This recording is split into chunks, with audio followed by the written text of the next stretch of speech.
France 24 et La Première présente. Bonjour, bienvenue dans Outre-mer, l'hebdo, émission consacrée à l'actualité des territoires ultramarins. À la une cette semaine, la pêche illégale, un fléau en Guyane. Encore 3 navires étrangers interceptés par la Marine nationale ces derniers jours. Immersion à bord d'un patrouilleur dans cette édition.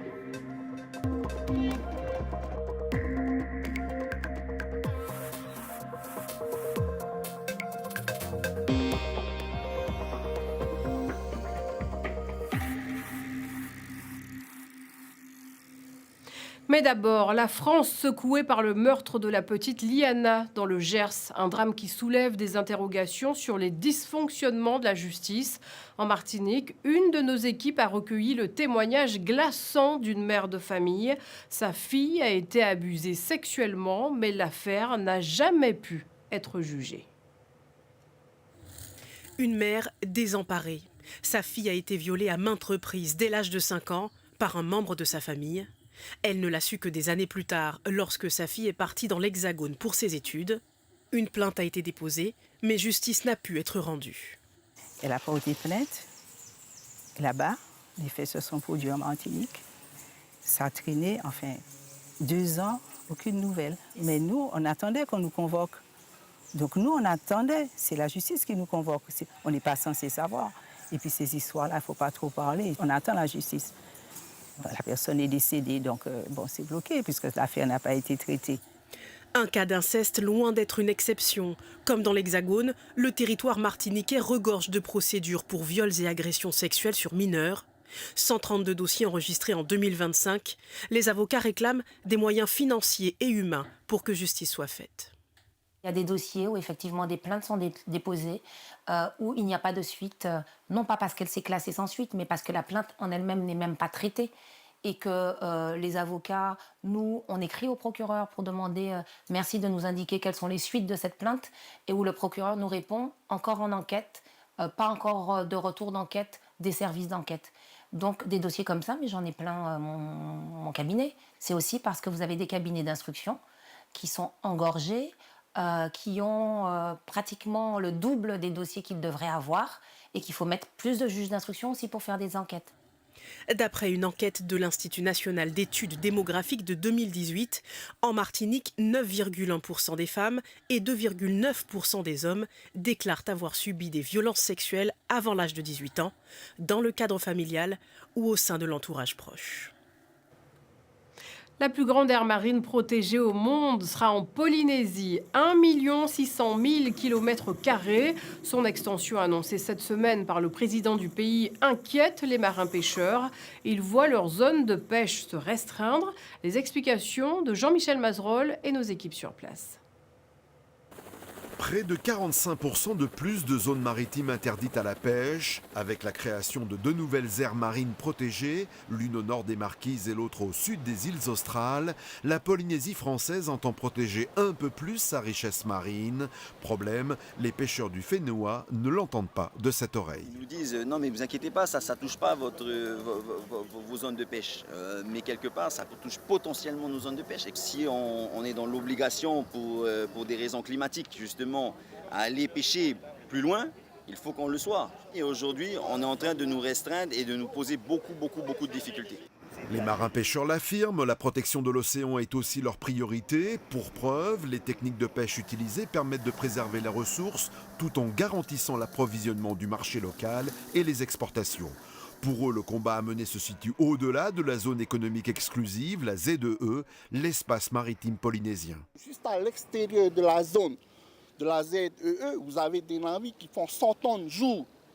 Toute la frontière, elle est prise par tous ces navires étrangers. C'est là que nos combats doivent se porter à l'international, mais pas à l'intérieur. Si à un moment donné, nos zones vont se rétrécir, bientôt tous les pêcheurs ici vont se retrouver par-dessus l'un, par-dessus l'autre. Si on leur prive d'une zone où ils peuvent pêcher le thon rouge, je pense que le marché local va être affecté. Et là, on peut être affecté, nous, les pêcheurs côtiers. Pour les professionnels de la pêche, il ne faut pas confondre aire marine protégée avec rawi. Cette tradition locale consiste à interdire temporairement la pêche avant de la rouvrir après une période définie. A l'inverse, les aires marines protégées interdisent la pêche durablement. La pêche, un secteur en souffrance en Guyane. Les eaux sont pillées par les bateaux étrangers. Immersion à bord d'un patrouilleur de la Marine nationale en pleine intervention de lutte contre la pêche clandestine. Le dossier de l'hebdo est signé Laurent Marot et Tristan de Reudre. Branle-bas de combat à bord du patrouilleur anti-Guyane de la Marine nationale. L'unité d'intervention embarque dans 2 bateaux rapides. Le radar du patrouilleur a repéré 6 navires suspects au large d'Irakubo. 3 ont été ciblés. J'agis en tant que commandant d'un bâtiment de l'État pour appliquer le droit international en mer, en l'occurrence dans les eaux territoriales françaises. Et mes équipes interviennent dans ce cadre-là, ils sont armés dans ce cadre-là, etc. L'objectif d'être armé, d'être protégé, etc., c'est pour leur sécurité et aussi pour pour parer toute éventualité. Suspect en vue. Un bateau sans immatriculation ni pavillon. 2 militaires montent à bord. Le premier porte un pistolet à balles en caoutchouc, pas mortel, mais qui peuvent faire très mal. Marina française! Venus du Guyana, les marins-pêcheurs vivent à bord dans un confort sommaire. Après une fouille, les militaires leur ordonnent de remonter les filets. Les poissons sont jetés à la mer. 2 bateaux illégaux ont été interceptés. Mais un 3e tente de fuir, il est poursuivi par le patrouilleur. This is a French Navy warship. I am calling the fishing vessel in the vicinity of me. I request you stop. We're going to proceed to a control. Sous la pression, le fugitif arrête son moteur. Le capitaine de ce bateau dit être en Guyane depuis 2 semaines. On doit travailler et on ne peut pas le faire au Guyana et au Suriname. On n'a plus de poissons là-bas. Mètre après mètre, l'équipage du patrouilleur et les pêcheurs clandestins montent à bord 24 km de filet. L'un des bateaux avait un filet de 12 km, 5 fois la longueur maximale autorisée en Guyane. Également saisis, 4 tonnes de poissons, des vessies natatoires d'Akupa, vendues très cher sur le marché asiatique, et des ailerons de requins. Je suppose qu'ils ont pris les requins juste pour leurs ailerons et puis les ont balancés à l'eau. Les pêcheurs illégaux repartent vers le Guyana. Il leur faudra 4 jours de navigation avec un seul moteur, le 2e ayant été saisi. Ils reviendront peut-être dans les eaux poissonneuses de Guyane française, à leur risque et péril. Une initiative à saluer au CHU de Martinique. 1500 enfants sont opérés chaque année et pour apaiser leur peur, l'association Les Petits Doudous leur offre des cadeaux qu'elle finance en recyclant du matériel médical. Nicolas Suire et Karen Cassuto. Tu sais que tu as le droit à un petit cadeau aujourd'hui, le carnet avec les petits doudous. Tiens. Un petit cadeau afin de réduire l'anxiété et la médication des enfants avant leur opération. C'est le but de l'association Les Petits Doudous. De plus, ils bénéficient d'un accès à une plateforme de streaming grâce à une tablette. Super. L'enfant s'endort sans difficulté et le personnel soignant travaille sereinement. Ça, c'est déjoué super bien. C'est facile. Elle est occupée à regarder autre chose. Et elle s'endort tranquillement sans s'en apercevoir. Pour financer le coût des cadeaux, l'association a pensé à la revente du matériel médical usagé. Ciseaux, lames, fils électriques. En 6 mois, le bloc opératoire du CHU de Martinique a collecté en faveur des bénévoles plus de 100 kilos de matériel. Une économie pour l'établissement de santé. Tous les déchets de l'hôpital, il y a un coût à la tonne d'élimination de ces déchets. Ces déchets allaient sur les DAOM, c'est-à-dire sur les ordures ménagères, voilà, étaient incinérés ou enfouis. Le matériel est apporté à un ferrailleur. Après un passage à la pesée, l'association repart avec 106 €, l'équivalent de 25 doudous. 106 €, 6 mois de recyclage, 25 doudous, c'est 25 enfants opérés, on en a 1500 par an. Donc on n'arrivera pas à majoritairement financer par ça.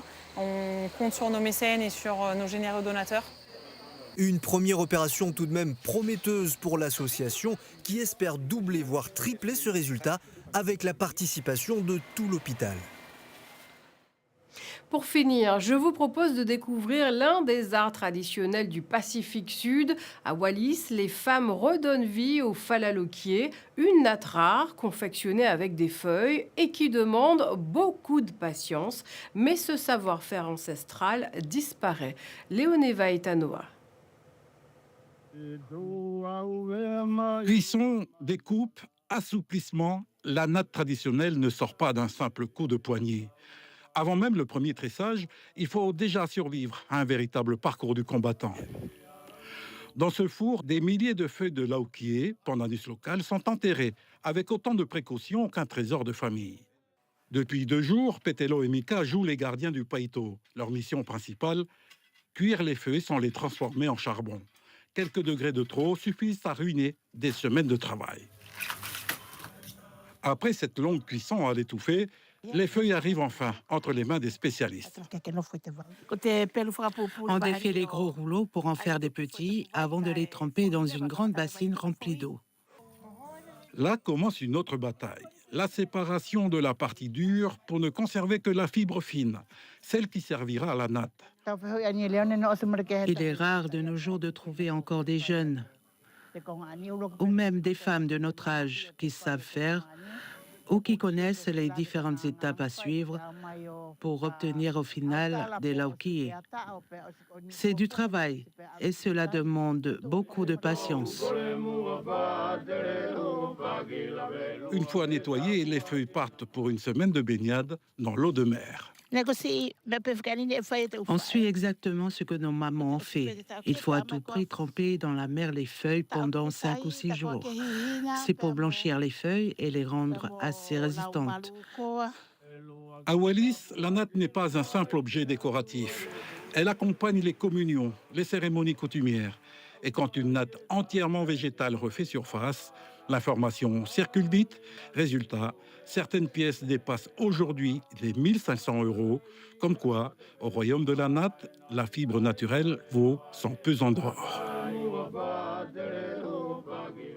Et c'est la fin de cet hebdo. Merci de votre attention. Pour le revoir et suivre l'actualité des Outre-mer, rendez-vous sur france24.com et lapremière.fr. Je vous souhaite une belle journée ou soirée. À bientôt.